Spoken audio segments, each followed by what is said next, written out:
मुझे बहुत भूख लग रही है। बस साक्षी बेबी, खाना बन ही गया है। राजमा चावल बनाए हैं आज। आप टेबल पर बैठिए, मैं अब भी गर्मा गर्म परसती हूँ।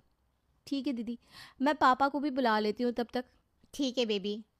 साक्षी अपने पापा को कमरे से बुलाने जाती है। चलिए पापा, पूनम दीदी ने खाना बना दिया है। हाँ आता हूँ बेटा। आज आप फिर माँ की तस्वीर देख रहे हैं, फिर उदास हो रहे हैं ना? क्या करूँ, तुम्हारी माँ को गए हुए 5 साल हो गए हैं, लेकिन लगता है जैसे अभी वो बाहर से वापस आ जाएगी और कहेगी, सुनते हो, चलो खाना खा लो। पापा मैं भी जानती हूँ आप मम्मी को कितना मिस करते हैं। मुझे भी उनकी बहुत याद आती है, लेकिन हमें उनके बिना जीना सीखना होगा। हाँ बेटा, वो तो है। तुम्हारी माँ के बड़े अरमान थे कि वो तुम्हें सब कुछ सिखाए, खाना बनाना, घर के काम, सिलाई बुनाई, सब कुछ। लेकिन तुम 19 बरस की थी और वो चली गई। मैं जानती हूँ पापा, लेकिन आप चिंता मत कीजिए, मैं सब कुछ सीख लूँगी पूनम दीदी से। हाँ वैसे तो पूनम हमारे घर में खाना बनाती है, लेकिन तुम्हें अपनी बेटी जैसा ही रखती है। जी पापा, और आज उन्होंने खाने में राजमा चावल बनाया है आपकी पसंद का। चलिए अब ये उदास चेहरा छोड़िए और खाना खाते हैं साथ में। चलो बेटा। साक्षी 19 साल की ही थी जब उसकी माँ की बीमारी के चलते मौत हो गई थी। उसके बाद से पूनम ही उनके घर में खाना और बाकी सारा काम संभालती थी। पूनम साक्षी को अपनी बेटी की तरह समझती थी, लेकिन साक्षी थी तो उसकी मालकिन ही, इसलिए वो उससे कभी कुछ कह नहीं पाई कि उसे भी घर के काम सीखने चाहिए। साक्षी, आज तुम्हारी मौसी का फ़ोन आया था। अच्छा, क्या कह रही थी मौसी? वो आ रही है क्या यहाँ? अरे नहीं नहीं, उन्होंने तुम्हारे लिए रिश्ता ढूंढा है। कह रही थी बड़ा ही अच्छा लड़का है और परिवार भी काफ़ी अच्छा है। उनके रिश्तेदार में ही है, इसलिए परिवार को अच्छे से जानती है। लेकिन पापा अभी तो मैं 24 की हूँ, आपको नहीं लगता ये कुछ जल्दी है? अरे नहीं बेटा, 24 की उम्र छोटी थोड़ी ना होती है। लड़कियों को सही उम्र में शादी कर लेनी चाहिए। ठीक है पापा, आपको जैसा ठीक लगे फिर। तो मैं तुम्हारी मौसी से बात कर लेता हूँ कि वो लड़के वालों को यहाँ भेज दे तुम्हें देखने के लिए। जी पापा। पूनम, तुम ज़रा घर साफ कर देना और साक्षी को भी अच्छे से समझा देना, ठीक से तैयार कर देना। हाँ जी भैया, ठीक है। राजेश ने लड़के वालों को अपने घर बुला लिया था, लेकिन पूनम को एक और बात की चिंता सताए जा रही थी। बेबी जी यहाँ आइए। शाम को जब लड़के वाले आएंगे तब आप चाय बनाएंगी ना? हाँ बना दूंगी। बताओ तो चाय में क्या क्या पड़ता है? ठीक है। चाय में सबसे पहले दूध, फिर चाय पत्ती, चीनी, इलायची और अदरक भी डाल दीजिएगा और अच्छे से उबाल दीजिएगा, ठीक है? ठीक है, ये तो आसान है, मैं बना दूंगी। एक बार प्रैक्टिस कर ले हम यहाँ। हाँ ये भी सही रहेगा। ठीक है, ये लीजिए दूध, चीनी, चाय पत्ती, इलायची, अदरक। अब आप चाय बनाइए, मैं तब तक आपका कमरा साफ़ करके आती हूँ। ठीक है। पूनम सारा सामान साक्षी के आगे रखकर उसका कमरा साफ करने चली जाती है। अरे सारा सामान तो यहाँ पड़ा है, लेकिन बनाऊँ किसमें चाय? हाँ ये रही कढ़ाई, इसमें बना लेती हूँ।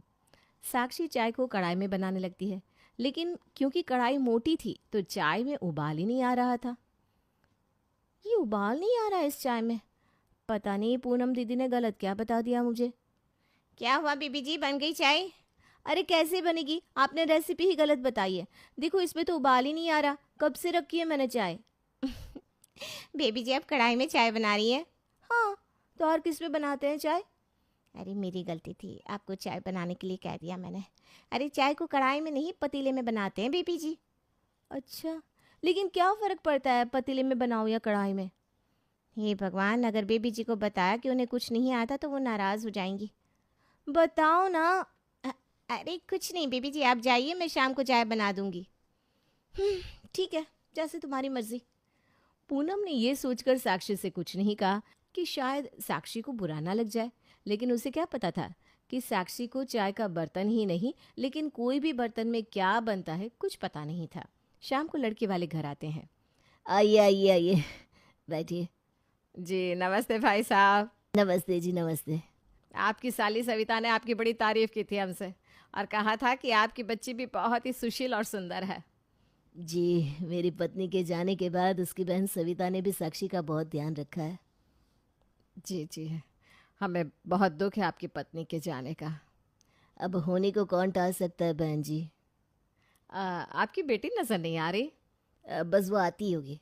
हमारे घर में पूनम है जो खाना बनाती है, वो उसे लेकर आती होगी। हाँ, ये लीजिए आ गई साक्षी। साक्षी की मासूमियत देखकर ममता और उसकी बड़ी बहू रवीना दोनों को साक्षी पसंद आ गई थी। लड़की तो बड़ी सुंदर है माँ जी। हाँ, हमारे विनय के साथ इसकी जोड़ी काफ़ी अच्छी रहेगी। साक्षी, तुम बड़ी प्यारी हो सच में। Thank you.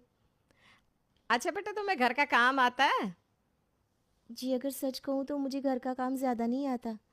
माँ के जाने के बाद मुझे कोई सिखाने वाला ही नहीं था ना। तुमने सच कहा ना, यही मुझे बहुत अच्छा लगा बेटा। कोई बात नहीं, हर लड़की शादी के बाद सब कुछ सीख ही जाती है। हाँ, मैंने भी आधी से ज़्यादा चीज़ें शादी के बाद मम्मी जी से ही सीखी है। भाई साहब, आपको भी विनय से कुछ पूछना हो तो पूछ सकते हैं। नहीं नहीं, मुझे विनय के बारे में सविता ने काफ़ी कुछ बताया है। वो कितना होनहार और काबिल है। तो अगर ऐसी बात है तो हम ये रिश्ता पक्का समझे? अरे बहन जी, नेकी और पूछ पूछ। अगर आपकी तरफ से हाँ है तो हम अगले ही महीने इनकी शादी का मुहूर्त निकलवा देते हैं। अरे ये तो बहुत अच्छा होगा। फिर आज से साक्षी हमारी हुई। साक्षी और विनय का रिश्ता तय हो चुका था और राजेश ने बिना देरी किए साक्षी और विनय का मुहूर्त भी निकलवा दिया। देखते ही देखते कब एक महीना निकल गया पता ही नहीं चला और आज साक्षी के विदाई का दिन भी आ गया था। साक्षी, अब अपने ससुराल में तुम्हें सास के रूप में माँ और जेठानी के रूप में बड़ी बहन भी मिल जाएगी। अब तुम्हें माँ की कमी कभी महसूस नहीं होगी। लेकिन पापा, आप मेरे बिना उदास मत होना और ज़्यादा रोना भी मत, ठीक है? अरे ठीक है, पर अब तू तो रोना बंद कर। भाई साहब, आप बिल्कुल चिंता मत कीजिए। हम साक्षी को अपनी बेटी की तरह ही रखेंगे। जिस प्यार से वो वंचित रही है इतने सालों से, उस कमी को हम पूरा कर देंगे। मुझे आप पर पूरा भरोसा है बहन जी। अगर उससे कोई गलती हो जाए तो उसे बच्ची समझकर माफ़ कर दीजिएगा। साक्षी का अब एक नया सफ़र शुरू होने जा रहा था। वो आज तक तो अपने मायके में बड़े ही लाड़ प्यार से पली बड़ी थी, लेकिन ससुराल की जिम्मेदारियां अलग होती हैं, ये भी उसे समझ में आ रहा था। साक्षी, तो अपने मायके में तो कैसे भी चल लेती थी, लेकिन अब तेरी शादी हो गई है, अब तुझे सुधरना होगा। अब से मैं जल्दी उठूंगी, सबका ख्याल रखूंगी और एक बहुत अच्छी बहू बन के दिखाऊंगी। अरे तुम खुद से क्या बात कर रही हो? मैं खुद को ये समझा रही थी कि अब मेरी शादी हो गई है और आपको पता है कि मुझे ज़्यादा कुछ काम नहीं आता, इसलिए आज से मैं ज़्यादा कोशिश करूंगी कि अच्छी बहू बन पाऊँ। अरे वाह, आज तो तुम बहुत समझदारी की बातें कर रही हो। तुम चिंता मत करो, तुम सब कुछ कर लोगी। हाँ, मैं आपकी मम्मी को किसी भी बात की शिकायत का मौका ही नहीं दूंगी। ठीक है, अब अगर कल जल्दी उठना है तो जल्दी सोना भी होगा। चलो सो जाओ, ज़्यादा मत सोचो। अगले दिन साक्षी जल्दी उठ जाती है, तैयार होकर बाहर आती है। अरे वाह साक्षी बहू, तुम तैयार होकर भी आ गई। जी माँ जी, सबसे पहले तो आप मुझे आशीर्वाद दीजिए। सदा सुहागन रहो, सदा खुश रहो। साक्षी, तुम जल्दी क्यों उठ गई? थोड़ी देर और सो लेती। नहीं नहीं भाभी, आज तक आप ही तो सारा कुछ संभाल लेती थी, अब मैं भी आपका हाथ बटाऊंगी। वैसे तो मुझे ज़्यादा कुछ नहीं आता है, लेकिन फिर भी आप सिखाएंगी ना तो मैं सीख जाऊंगी।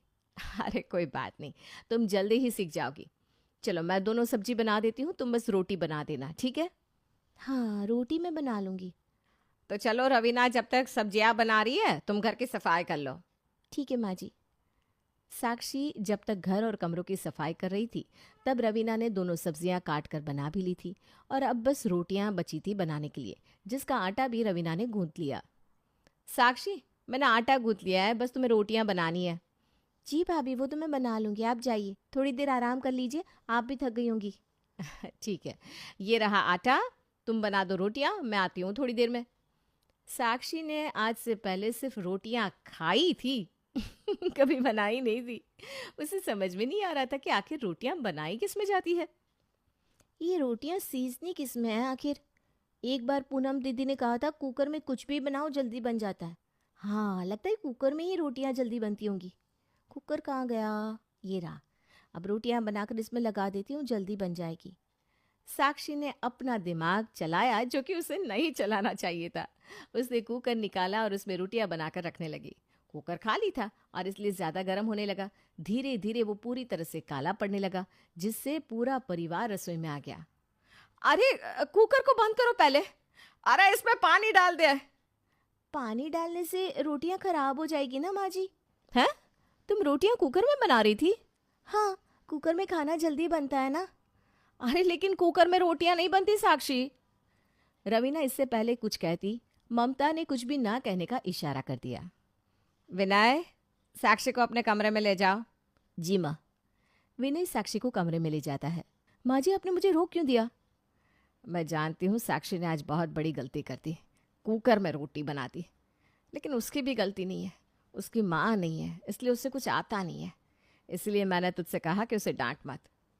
अरे हाँ माँ जी, मैं तो ये बात भूल ही गई थी। अच्छा हुआ आपने मुझे रोक दिया। हमें उसे धीरे धीरे काम सिखाना होगा, या ऐसा काम देना होगा जो आसान हो। ठीक है माँ जी, जैसा आप कहें। ममता ने साक्षी को कुकर में रोटी बनाने पर बिल्कुल नहीं डांटा और अगले दिन से रवीना और ममता उसे आसान आसान काम देने लगी। साक्षी, तुम एक काम करो, ये सब्जी काट दो, मैं सब्जी रोटी बना देती हूँ। नहीं नहीं भाभी, मैं रोटी बना देती हूँ ना। अरे नहीं नहीं, अब दूसरा कुकर बर्बाद नहीं करना हमें। अब मेरा मतलब है तुम धीरे धीरे काम सीख लो, अभी क्या जल्दी है। तुम ये लो आलू और गोभी काट दो, मैं तब तक छत पर कपड़े सुखा कर लाती हूँ। ठीक है भाभी। रवीना ने साक्षी को ध्यान में रखते हुए उसे सबसे आसान सब्जी काटने का काम दे दिया, और जब वो कपड़े सुखाने के बाद वापस आई तब उसने देखा कि साक्षी ने सारी सब्जियों को बस 2 टुकड़ों में काट रखा था। ये क्या है, तुमने सब्जियां काटी क्यों नहीं अभी तक? काटी तो है, आपने कहा सब्जियां काटनी है, मैंने 2 टुकड़ों में काट कर रख दी, देखिए।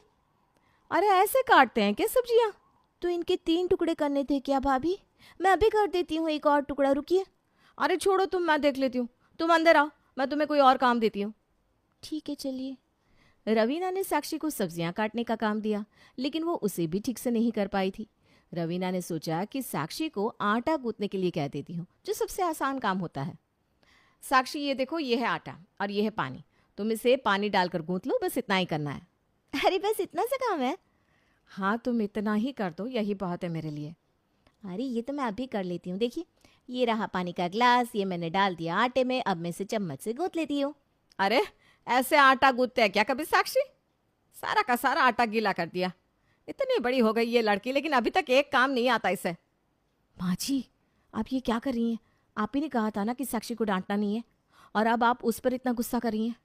हाँ, मैं भूल गई थी। ममता ने गुस्से में साक्षी को बहुत डांटा। उसके बाद उसे समझ में आया कि उसने साक्षी को कुछ ज्यादा ही कह दिया है। रवीना को लग रहा था कि अभी साक्षी रोने ही वाली है, लेकिन तभी कुछ ऐसा हुआ कि दोनों जिठानी और सास हक्के पक्के रह गए। थैंक यू माँ जी।